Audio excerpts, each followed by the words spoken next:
Hello friends, welcome back to Popula Pette channel. ఇవాల్టి special recipe మామిడికాయ ఇంకా పచ్చి కొబ్బరితోటి పులిహోర ఎలా తయారు చేయాలో చూపించబోతున్నాను. ఈ పులిహోర చాలా క్విక్గా ఈజీగా ప్రిపేర్ చేసుకోవచ్చు. టేస్ట్ కూడా చాలా బాగుంటుంది. పులిహోరని తయారు చేసుకోవటానికి ముందుగా అన్నాన్ని ఇలా పొడి పొడిగా ఉడికించుకొని పెట్టుకోవాలి. అలాగే పచ్చి కొబ్బరిని చిన్న ముక్కలుగా కట్ చేసుకొని మిక్సీ జార్లో వేసుకొని ఇలా మెత్తగా గ్రైండ్ చేసుకోవాలి. ఇలా గ్రైండ్ చేసుకొని అయినా వేసుకోవచ్చు, లేదంటే కొబ్బరిని తురుముకొని కూడా వేసుకోవచ్చు. అలాగే పుల్లగా ఉన్న మామిడికాయను శుభ్రంగా కడిగి ఇలా తురుముకొని పెట్టుకోవాలి. మామిడికాయను ఇక్కడ నేను స్కిన్తో పాటు గ్రేట్ చేశాను. మీరు కావాలంటే స్కిన్ని పీల్ చేసుకొని కూడా తురుముకోవచ్చు. ఇలా మామిడికాయని తురిమి పక్కనుంచుకోవాలి. ఇప్పుడు మిక్సీ జార్ తీసుకొని అందులోకి పచ్చిమిర్చి, వెల్లుల్లి ఇంకా కొత్తిమీరను వేసుకోవాలి. పచ్చిమిర్చిని మీరు తినే కారాన్ని బట్టి వేసుకోండి. అలాగే 4 వెల్లుల్లి రెబ్బలు, కొద్దిగా కొత్తిమీరని కాడలతో సహా వేసుకోవాలి. అలాగే టేస్ట్కి సరిపడా సాల్ట్ని వేసుకొని కాస్త రఫ్గా గ్రైండ్ చేసుకోవాలి. ఇలా గ్రైండ్ చేసుకొని పక్కన ఉంచుకోవాలి.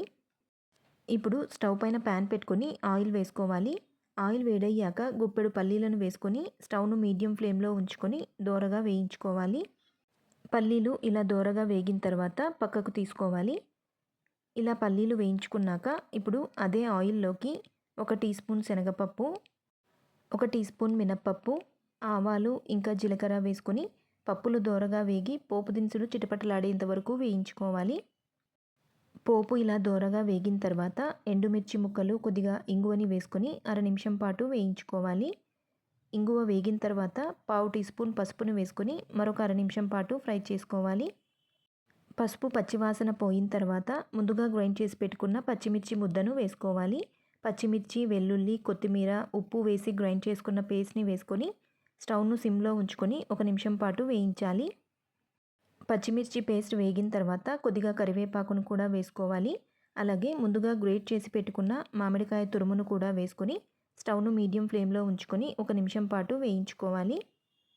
ఈ పులిహోర కోసం 1 కప్పు బియ్యానికి 1 కప్పు మామిడికాయ తురుమును తీసుకోవాలి. మామిడికాయ తురుము వేగిన తర్వాత పచ్చి కొబ్బరిని కూడా వేసుకొని మరొక నిమిషం పాటు వేయించుకోవాలి.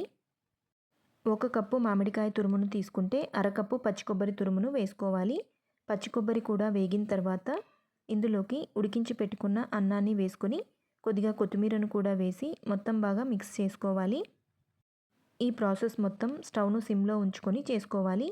మనం సాల్ట్ ఆల్రెడీ పచ్చిమిర్చి పేస్ట్లో వేసాం. అలాగే అన్నాన్ని ఉడికించేటప్పుడు కూడా సాల్ట్ వేసాను. ఇలా మిక్స్ చేసుకున్న తర్వాత ముందుగా వేయించి పెట్టుకున్న పల్లీలను కూడా వేసుకొని కలుపుకోవాలి. పల్లీలను ఇలా చివర్లో వేసి కలుపుకోవటం వలన క్రంచీగా చాలా రుచిగా ఉంటాయి. ఇప్పుడు వెంటనే స్టవ్ ఆఫ్ చేసుకోవాలి. అంతే, ఎంతో టేస్టీగా ఉండే మామిడికాయ పచ్చి కొబ్బరి పులిహోర రెడీ అయిపోయింది. ఈ పులిహోర వేడిగా తింటే చాలా రుచిగా ఉంటుంది. లంచ్ బాక్స్గా కూడా చాలా బాగుంటుంది. ఎప్పుడైనా అన్నం మిగిలిపోయినప్పుడు కూడా ఇలా పులిహోరని చేసుకోవచ్చు.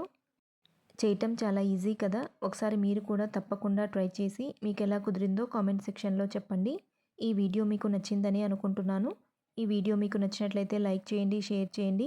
మరిన్ని లేటెస్ట్ అప్డేట్స్ కోసం పోపుల పెట్టే ఛానల్ని సబ్స్క్రైబ్ చేసుకొని పక్కనే ఉన్న బెల్ ఐకాన్ని యాక్టివేట్ చేసుకుంటే నేను ఎప్పుడు వీడియో అప్లోడ్ చేసినా మీకు నోటిఫికేషన్ వస్తుంది. Thank you for watching. Please subscribe Popula Pette channel.